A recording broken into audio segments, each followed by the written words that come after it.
여자아이가 학교에서 못되게 굴며 친구들을 괴롭힐 뿐만 아니라 선생님도 안중에도 없었습니다. 아버지가 조폭 두목이라 선생님도 화를 자초하고 싶지 않아서 그저 한쪽 눈을 감고 다른 쪽 눈을 뜨는 수밖에 없었습니다. 그날 그녀는 옥상에서 친구를 괴롭히다가 친구를 철 기둥에 밀어버렸습니다. 친구는 기둥에 머리를 부딪혀 피가 철철 흐르며 그 자리에서 기절했습니다. 하지만 그녀는 자기가 괴롭힌 친구의 아버지가 얼마나 무서운 사람인지 몰랐습니다. 그 친구의 이름은 제나이고 그녀의 아버지는 도깨비라는 별명을 가진 도현입니다. 조폭 세계에서 도깨비의 존재는 금기시되었습니다. 그는 조폭 두목보다 더 무서운 존재로 조폭 내에서 해결할 수 없는 일들을 전문적으로 처리했습니다. 도깨비의 실력은 매우 무서워 종종 혼자서 한 조직을 전멸시키곤 했습니다. 그래서 조폭들은 그의 이름만 들어도 겁을 먹었습니다. 도깨비의 신분 또한 매우 비밀스러워 그에 대한 소문은 강호에 무성했지만 경찰조차 그의 이름을 들어봤을 뿐 본 적은 없었습니다. 도깨비는 백정파의 최고 킬러로 백정파 두목조차 그에게 경의를 표했습니다. 도깨비와 같은 조직에 있는 정민은 그를 매우 숭배하며 자신도 그처럼 되고 싶어 했습니다. 어느 날 백정파 조직원이 경찰의 스파이를 붙잡았고 두목은 정민에게 직접 그를 죽이라고 명령했습니다.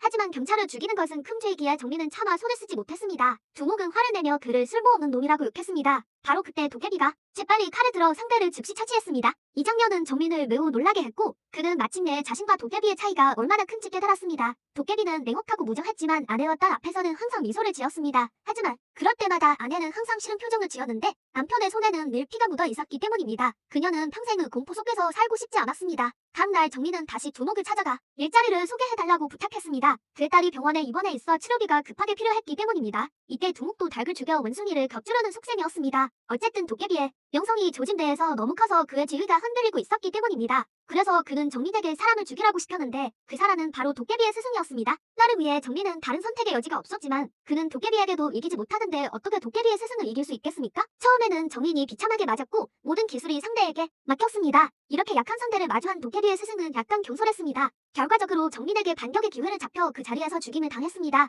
일이 끝난 후 정민은 두목에게 가서 보상금을 달라고 했지만 상대는 약속을 어기고 일부만 주겠다고 했습니다. 정민은 두목에게 따지러 갔지만 그는 정민의 뺨을 때렸습니다. 정민은 분노가 폭발하여 상대를 계속해서 발로 차고 마침내 한 방에 찔러 죽였습니다. 도깨비가 도착했을 때 두목은 이미 숨이 끊어지기 직전이었습니다. 불행히도 이때 경찰이 스파이가 제공한 단서를 바탕으로 이곳에 도착했습니다. 눈앞의 광경을 본 그들은 당연히 도깨비를 범인으로 생각했습니다. 그는 아무런 해명도 하지 않았습니다. 강호에서 살다 보면 말하고 싶지 않은 일들이 있기 마련입니다. 그는 이 길을 더 이상 걷고 싶지 않은 지 오래되었습니다. 그는 언젠가 이런 날이 올 줄 알고 있었습니다.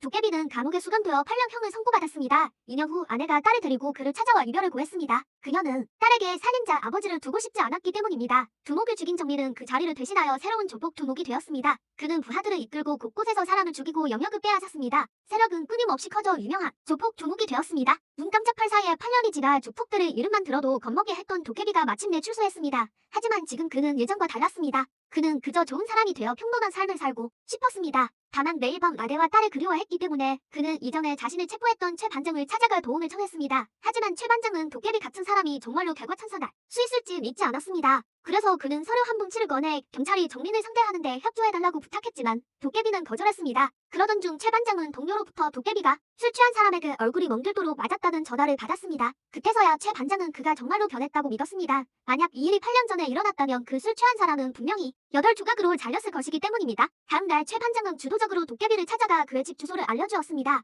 그날 밤 도깨비는 전처의 미용실에 가서 몇 년 동안 만나지 못한 아내와 딸을 보고 눈물을 참지 못했습니다. 8년 동안 아내는 혼자서 딸을 키웠고 그는 아버지로서의 책임을 다하지 못했습니다. 바로 그때 한 술 취한 남자가 딸을 괴롭히려 하자 도깨비가 즉시 달려들었습니다. 다행히 아내가 제때 말려서 일이 커지지 않았습니다. 지금 그는 비록 손을 씻었지만 그렇다고 다른 사람이 그의 가족을 건드려도 된다는 의미는 아니었습니다. 제나는 매우 똑똑해서 엄마와 도깨비의 관계가 평범하지 않다는 것을 한눈에 알아차렸습니다. 하지만 엄마는 그저 친구 사이라고만 말했습니다. 감사의 마음을 표하기 위해 제나는 도깨비에게 식사를 대접하겠다고 고집했습니다. 그녀는 도깨비가 엄마를 쫓아다닌다고 생각했기 때문입니다. 그래서 그녀는 두 사람을 여주고 싶었습니다. 아니나 다를까 저녁에 집에 돌아오자마자 제나의 엄마가 그에게 전화를 걸어 더 이상 딸을 만나지 말라고 했습니다. 그녀는 제나가 그런 아버지를 두는 것을 원치 않았기 때문입니다. 다음날 도깨비는 딸에게 작별 인사를 하기 위해 선물을 사갔습니다. 뜻밖에도 부주의한 사이에 그는 차에 치였습니다. 도깨비는 상대에게 계속해서 사과하고 나중에 보상하기 위해 서류 명함을 교환했습니다. 뜻밖에도 상대는 정민의 부하였습니다. 정민이 도깨비의 명함을 보았을 때 그는 겁에 질렸습니다. 그는 도깨비가 얼마나 무서운 사람인지 가장 잘 아는 사람이었습니다. 원래 도깨비가 정민 대신 죄를 뒤집어쓰고 감옥에 갔기 때문에 그는 도깨비가 복수하러 돌아왔다고 의심했습니다.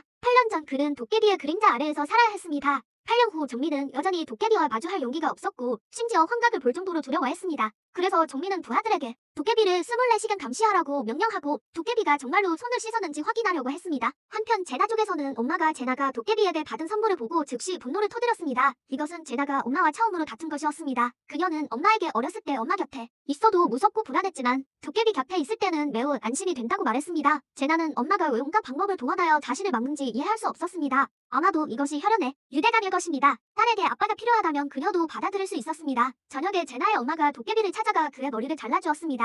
그녀는 또한 도깨비에게 앞으로 어떤 일이 닥치든 딸을 실망시키지 않겠다고 약속하라고 했습니다. 도깨비는 기쁘게 동의했습니다. 비록 그는 강호를 떠나기로 결심했지만 사람이 있는 곳이 바로 강호였습니다. 곧 그에게 시비를 거는 사람이 나타났습니다. 정민이 도깨비를 감시하기 위해 보낸 부하들은 도깨비의 전설적인 이야기에 대해 매우 의심스러워하며 멋대로 그에게 시비를 걸었습니다. 만나자마자 도깨비를 한 대 쳤습니다. 도깨비가 반격하지 않자 그는 계속해서 발로 찼습니다. 도깨비는 가족을 위해 필사적으로 참았습니다. 돌아온 후 부하는 정민에게 보고했고 정민은 겁에 질렸습니다. 화가 나서 부하를 한 대 때렸습니다. 다만 이렇게 모욕을 당해도 도깨비가 손을 쓰지 않자 정민은 도깨비가 정말로 강호해서 손을 씻었다고 생각하게 되었습니다. 아니다 다를까? 이때 정민의 딸과 도깨비의 딸이 학교에서 다툼이 벌어졌습니다. 정민의 딸은 어릴 때부터 응석바지로 자라 학교에서 항상 친구들을 괴롭혔습니다. 제나는 이런 행동을 참지 못하고 말리다가 밀려서 머리를 기둥에 부딪혀 찢어지고 피가 났습니다. 딸이 사고를 쳤다는 소식을 들은 정민은 즉시 현장을 수습하러 달려갔습니다. 먼저 그는 선생님의 딸을 이용하여 그녀를 입 다물게 했습니다. 동시에 다른 친구들을 위협하여 제나가 친구들과 놀다가 부주의하게 넘어져 머리를 다쳤다고 진술을 조작하여 경찰도 이 사건을 처리할 수 없게 만들었습니다. 가장 좋은 결과는 상대와 화해하고 기껏해야 약간의 돈을 보상하는 것으로 끝내는 것이었습니다. 마침내 괴롭힘을 당했던 친구가 용감하게 도깨비를 찾아가 모든 진실을 말해주었습니다. 사건의 정말을 알게 된 도깨비는 즉시 선생님을 찾아갔습니다.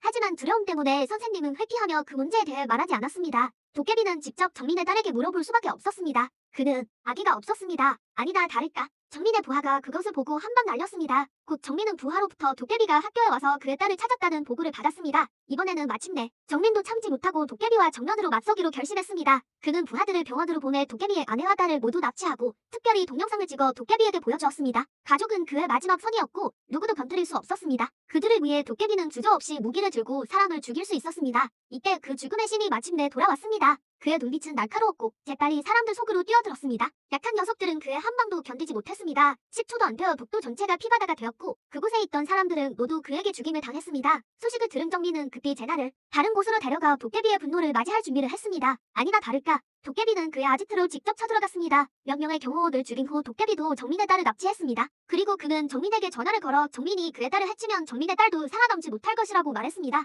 이전에 도깨비는 돌아서기로 결심했지만 현실이 그를 요정으로 되돌려 놓았습니다. 바꿀 수 없다면 차라리 분노를 터뜨리는 편이 낫습니다. 그 후 두 사람은 약속 장소에서 생사를 건 결투를 벌였습니다. 하지만 정민은 부하들만 보냈고 그는 직접 나올 용기가 없었습니다. 하지만 이 약한 녀석들은 도깨비가 죽이기에는 부족했습니다. 순식간에 모든 부하들이 죽임을 당했습니다. 정민의 오른팔은 직접 나설 수밖에 없었습니다. 하지만 도깨비 앞에서는 그도 10초를 버티지 못하고 도깨비에게 해결되었습니다. 죽기 전에 그는 정민의 위치를 말해주었습니다. 도깨비는 즉시 그곳으로 향했습니다. 그는 아내에게 딸을 실망시키지 않겠다고 약속했습니다. 이곳은 백종파의 발상지이자 두 사람이 강호의 발을 들인 곳이기도 합니다. 그들은 형, 동생이라고 불렀지만 지금은 서로에게 무기를 겨누고 있습니다. 만나자마자 정민은 그의 딸이 어디 있는지 물었습니다. 두 사람이 이야기하는 동안 이전에 오만했던 건달들이 다시 시비를 걸러왔습니다. 이번에는 도깨비가 참지 않았습니다. 두 부하가 무기를 들고 미친 듯이 도깨비를 공격했습니다. 그는 스승이 남긴 칼을 뽑아 한 방에 한 명을 해결했습니다. 그리고 돌아서서 남은 한 명을 저 세상으로 보냈습니다. 옆에 있던 건달은 그것을 보고 겁에 질렸습니다. 그때서야 그는 도깨비에 대한 전설을 믿었습니다. 하지만 계속된 사륙으로 도깨비는 지쳐 있었습니다. 부하들이 도깨비와 싸우는 틈을 타 건달은 용기를 내어 도깨비를 찔렀습니다. 그리고 그를 걷어차고 다시 찌르러 달려들었습니다. 하지만 도깨비는 보통 사람이 아니었습니다. 그는 칼을 들어 한 방에 건달을 저 세상으로 보냈습니다. 이때 정민은 밖에서 딸을 찾고 있었습니다. 차에 아무도 없는 것을 보고 그는 다시 돌아왔습니다. 그는 미친 듯이 도깨비를 공격하며 도깨비가 그의 딸을 어디로 데려가는지 물었습니다. 두 사람은 모두 딸을 위해 싸웠기 때문에 도깨비는 당연히 양보하지 않았습니다. 양측 모두 치명적인 공격을 가했지만 서로에게 손을 대지는 않았습니다. 그렇게 두 아버지는 지쳐서 온몸이 상처투성이가 될 때까지 싸웠습니다. 정민은 땅에 무릎을 꿇고 도깨비에게 딸을 돌려달라고 애원했습니다. 하지만 그는 도깨비가 이미 사람을 시켜 정민의 딸을 돌려보냈다는 것을 몰랐습니다. 그리고 도깨비의 딸은 정민이 옆방에 숨겨두었습니다. 마침내 딸을 본 도깨비는 미소를 지었습니다. 그는 딸을 실망시키지 않았습니다. 곧 아내가 경찰을 데리고 와서 딸을 병원으로 데려갔습니다. 하지만 도깨비는 비 웅덩이에 쓰러져 일어날 수 없었습니다. 이상이 영화 도깨비의 전체 내용입니다. 여러분은 이 영화가 재미있었나요? 재미있었다면 1번, 그저 그랬다면 2번을 댓글로 남겨주세요. 시청해주셔서 감사합니다. 안녕하세요. 다음에 또 만나요.